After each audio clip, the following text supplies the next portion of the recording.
इस पूरे वीडियो को शुरू करने से पहले अगर मैं आपसे एक सवाल करूं कि पिछले 20 साल के अंदर में वो कौन सी म्यूचुअल फंड की कैटेगरी है जिसने सबसे ज्यादा रिटर्न दिया है, तो आपका जवाब क्या होगा? Large cap, mid cap, small cap या फ्लेक्सी कैप? बहुत सारे लोग यहां पे जवाब देने वाले हैं कि स्मॉल कैप कैटेगरी सबसे ज्यादा रिटर्न दिया है पिछले 20 साल के अंदर में, क्योंकि वहां पे छोटी कंपनी जो होती है तो लंबे टाइम के अंदर में वो आपको अच्छा रिटर्न दे पाती है। बट मेरा जवाब होगा स्मॉल कैप कैटेगरी नहीं है। यहां पे निकल के आती है मिड कैप कैटेगरी। बहुत सारे लोग सुन के हैरान हो चुके होंगे, क्या स्मॉल कैप कैटेगरी तो अच्छी कैटेगरी होती है, क्योंकि अगर कोई 20s के अंदर पैसा इन्वेस्ट करता है लंबे टाइम के लिए तो उसका अच्छा वेल्थ क्रिएट होता है स्मॉल कैप में, जो हमने बहुत बार सुना है। तो सुनने में और रियलिटी में बहुत ज्यादा फर्क होता है। मिड कैप कैटेगरी पिछले 20 साल के अंदर में सबसे ज्यादा रिटर्न दिया है। इसका मैं आपको एग्जांपल देने वाला हूं। अगर आप इस ग्राफ को ध्यान से देखेंगे तो सबसे ऊपर वाली लाइन यानी कि जो ऑरेंज कलर की लाइन है ये निफ्टी मिड कैप की लाइन है, बीच वाली लाइन निफ्टी स्मॉल कैप 250 की है, एंड नीचे वाली जो लाइन है ब्लू कलर की वो निफ्टी 100 की लाइन है।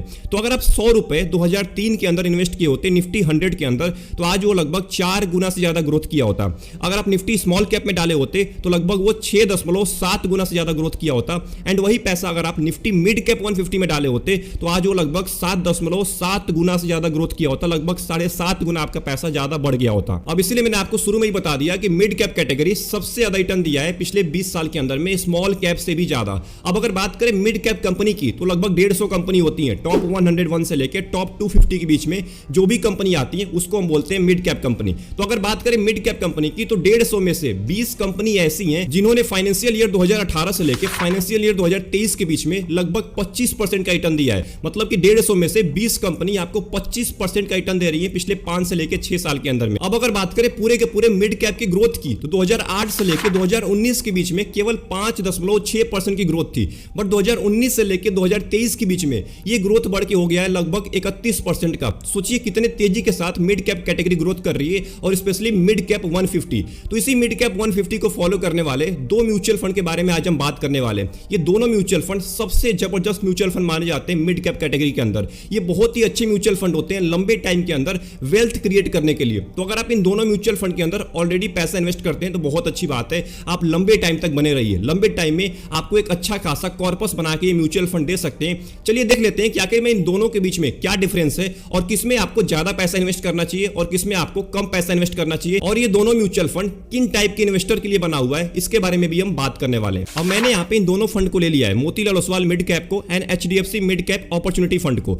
यहाँ पे बात करें पिछले 1 साल की तो मोतीलाल ओसवाल मिड कैप ने लगभग आपको 74% का रिटर्न दिया है, वहीं एचडीएफसी मिड कैप आपको केवल 46% का रिटर्न दिया है। अगर बात करें पिछले 3 साल की तो 3 साल के अंदर में मोतीलाल ओसवाल मिड कैप ने आपको लगभग 36.5% का रिटर्न दिया है एंड एचडीएफसी मिड कैप ने आपको लगभग 27% का रिटर्न दिया है। 5 साल की बात करें तो 5 साल के अंदर में मोतीलाल ओसवाल ने आपको 36% का रिटर्न दिया है एंड एचडीएफसी मिड कैप ने आपको लगभग 32% का रिटर्न दिया है। तो यहां पे आपको साफ साफ दिख रहा है कि मोतीलाल ओसवाल मिड कैप ज्यादा रिटर्न दिया है compare to HDFC mid cap. अब अगर हम बात करें इन दोनों फंड के डिटेल के बारे में तो रिस्क दोनों के अंदर वेरी हाई है। ऑब्वियस सी बात है, मिड कैप कैटेगरी है तो वेरी हाई रिस्क रहेगा ही रहेगा। मिनिमम एसआईपी आप मोतीलाल ओसवाल में 500 रुपए से कर सकते हैं एंड एचडीएफसी मिड कैप में आप 100 रुपए से भी स्टार्ट कर सकते हैं। अगर एक्सपेंस रेशियो की बात करें तो 0.58% का मोतीलाल ओसवाल मिड कैप का है एंड एचडीएफसी का 0.72% का, लगभग दोनों का बहुत ही कम एक्सपेंस रेशियो है, 1% से कम है। अगर बात करें यहाँ पे फंड स्टार्टिंग की तो 2014 में स्टार्ट हुआ था Motilal Oswal mid cap and 2013 के अंदर स्टार्ट हुआ था एचडीएफसी मिड कैप। अगर बात करें फंड साइज की जो कि मोस्ट इंपॉर्टेंट है अभी के टाइम पे, तो मोतीलाल ओसवाल मिड कैप का फंड साइज है 18,604 करोड़ का अभी के टाइम पे एंड एचडीएफसी मिड कैप का है लगभग 77,000 करोड़ का। यानी कि एचडीएफसी मिड कैप के अंदर बहुत सारे लोगों ने पैसा इन्वेस्ट किया है compare to Motilal Oswal mid cap. तो यहां पे साफ साफ दिख रहा है कि एचडीएफसी मिड कैप में ज्यादा ट्रस्ट दिखाया गया है। अगर बात करें एग्जिट लोड की तो दोनों ही के अंदर अगर आप 1 साल से पहले पैसा निकाल लेते हैं, अपने यूनिट को रिडीम कर लेते हैं तो 1% का आपको एग्जिट लोड देना पड़ेगा। अब यहां पे बात करते हैं मोस्ट इंपॉर्टेंट चीज के बारे में जिसका नाम है एडवांटेज और डिसएडवांटेज, यानी कि प्रोस एंड कॉन्स। सबसे पहले एडवांटेज के बारे में बात करते हैं तो मोतीलाल ओसवाल मिड कैप का एडवांटेज है कि इसने पिछले 1 साल, 3 साल, 5 साल, 10 साल के अंदर में अपने कैटेगरी एवरेज को बीट किया है। वहीं एचडीएफसी मिड कैप की बात करें तो 3 साल, 5 साल, 10 साल के अंदर में अपने कैटेगरी एवरेज को बीट किया है अच्छे लेवल पे। अगर बात करें दोनों के एक्सपेंस रेशियो की तो दोनों का एक्सपेंस रेशियो अभी के टाइम पे कम है, दोनों का ही अल्फा अभी के टाइम पे ज्यादा है। इसका मतलब अपने जो बेंचमार्क यानी कि निफ्टी मिड कैप 150 से आपको ज्यादा रिटर्न देने वाला है फ्यूचर में भी। बट यहां पे अगर हम इसके डिसएडवांटेज के बारे में देखें तो मोतीलाल ओसवाल मिड कैप में कोई भी डिसएडवांटेज नहीं है, बट एचडीएफसी मिड कैप के अंदर यहां देखिए आप 1 साल के अंदर में अपने कैटेगरी एवरेज को बीट नहीं कर पाया। बाकी अगर बात करें पिछले 3 साल, 5 साल, 10 साल के अंदर में तो इजीली अपने कैटेगरी एवरेज को बीट किया है। अगर बात करें इन दोनों के टॉप 5 होल्डिंग की तो मोतीलाल ओसवाल में टॉप 5 होल्डिंग है Kalyan jewellers, Polycab India, Jio financial services,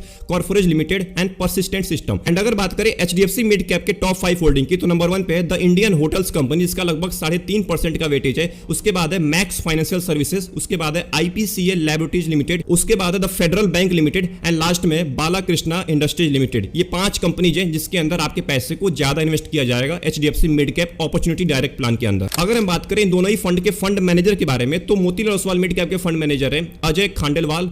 and अगर एचडीएफसी मिड कैप की बात करें तो चिराग सेतालवाद, ये फंड मैनेजर है इनके दोनों के दोनों। अब अगर हम बात करें मोतीलाल ओसवाल मिड कैप के रिस्क रेशियो के बारे में, तो स्टैंडर्ड डेविएशन अभी के टाइम पे आपको ज्यादा देखने को मिल रहा है। तो ऑब्वियस सी बात है आपको फ्यूचर के अंदर में ज्यादा रिस्क का सामना करने को मिलेगा, वोलेटिलिटी आपको ज्यादा दिखने वाली है फ्यूचर के अंदर में। बीटा अभी के टाइम पे सही है 0.83 का है एंड कैटेगरी एवरेज का 0.9 का है। शार्प रेशियो बहुत ही जबरदस्त है, 1.61 का शार्प रेशियो है। सोचिए अपने कैटेगरी एवरेज के मुकाबले कितना ज्यादा आपको रिस्क को एडजस्ट करके रिटर्न देने वाला है Motilal Oswal mid cap. And अगर बात करें एचडीएफसी मिड कैप के रिस्क रेशियो के बारे में, तो स्टैंडर्ड डेविएशन अभी के टाइम पे 15.35 का है, मतलब कैटेगरी एवरेज से थोड़ा सा कम है। बट मैं ऐसा नहीं बोलूंगा कि स्टैंडर्ड डेविएशन बहुत ही अच्छा है, इसका भी ज्यादा है। इसका मतलब फ्यूचर में आपको वोलेटिलिटी देखने को मिलेगी, बट कैटेगरी एवरेज से कम मिलेगी। बीटा की बात करें तो बीटा लगभग सही है, कैटेगरी एवरेज के बराबर है। अगर शार्प रेशियो की बात करें तो बहुत ही अच्छा है, 1.29 का है। इसका मतलब आपको फ्यूचर के अंदर में अच्छे से रिस्क एडजस्टेड रिटर्न मिल सकता है इस फंड के अंदर। अब यहां तक हमने बात कर लिया कि आखिर में Motilal Oswal mid cap and HDFC mid cap के अंदर क्या डिफरेंस है, इसके एडवांटेज और डिसएडवांटेज क्या है,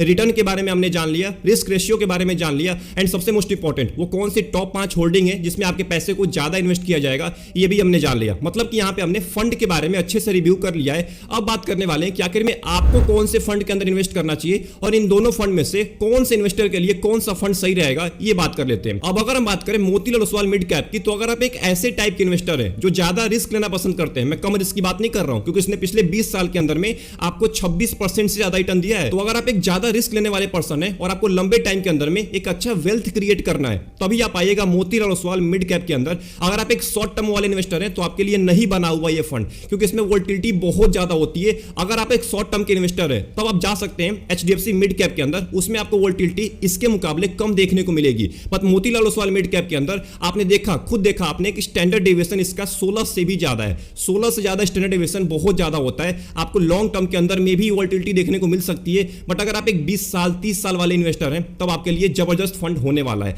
अगर बात करें एचडीएफसी मिड कैप की, तो अगर आप एक ऐसे टाइप के इन्वेस्टर हैं जो शॉर्ट टर्म के लिए मतलब 5 साल 6 साल 7 साल के लिए भी आना चाहते हैं, तो आप एचडीएफसी मिड कैप की तरफ देख सकते हैं, क्योंकि उसका एयूएम ज्यादा हो चुका है, एसेट अंडर मैनेजमेंट, तो वो फंड ज्यादा रिस्क नहीं ले रहा है। और अगर बात करें मोतीलाल ओसवाल की, तो इसका एयूएम भी के टाइम पे केवल 18,000 करोड़ का ही, तो ज्यादा एयूएम नहीं हो पाया, तो रिस्क यहाँ पे फंड मैनेजर ज्यादा ले पा रहा है। तो एक बात का जरूर ध्यान दीजिएगा, अगर आप ज्यादा रिस्की इन्वेस्टर है तो जाइएगा मोतीलाल में, अगर आप थोड़ा सा कम रिस्की इन्वेस्टर है तो आप जाइएगा एचडीएफसी मिड कैप के अंदर। तो आई होप आपको ये पूरी वीडियो पसंद आई होगी। आप कौन से अभी के टाइम पे मिड कैप कैटेगरी के अंदर पैसा इन्वेस्ट करते हैं, कमेंट बॉक्स में जरूर टाइप करिएगा। मिलते हैं एक और इंपॉर्टेंट वीडियो में, तब तक के लिए अपना ध्यान रखिए। Best of luck, take care.